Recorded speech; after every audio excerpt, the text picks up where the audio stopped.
अस्सलाम वालेकुम नाज़रीन, आप देख रहे हैं निसारे वतन NW न्यूज़ HD। मैं हूं आपकी होस्ट नाज और अब चलते हैं आज की अहम खबरों की तरफ।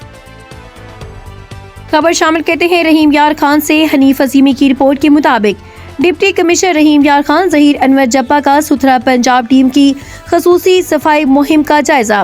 रहीम यार खान में डिप्टी कमिश्नर ज़हीर अनवर जब्बार ने सुथरा पंजाब टीम की जानिब से जारी खसूसी सफाई मुहिम का तफसीली जायजा लिया।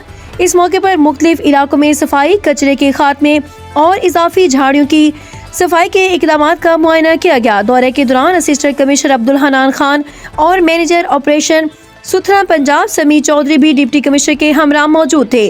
डिप्टी कमिश्नर ज़हीर अनवर जब्बा ने इस मौके पर कहा और गली मोहल्लों से कचरा और झाड़ियां खत्म करने के लिए सफाई मुहिम का आगाज किया गया है। उन्होंने कहा कि शहर को खूबसूरत बनाने और अवामी इस्तेमाल के लिए मुकामात को बहाल करने के लिए अमली इक़दामात जारी हैं। उन्होंने मज़ीद कहा कि सफाई मुहिम रोजाना की बुनियाद पर मौसर अंदाज में जारी रखी जाएगी ताकि शहरियों को साफ और सेहतमंद माहौल फराहम किया जा सके। डिप्टी कमिश्नर ने आवाम से अपील की है कि वो सफाई बरकरार रखने में इंतजामिया और सुथरा पंजाब के वर्कर से मुकम्मल ताउन करें।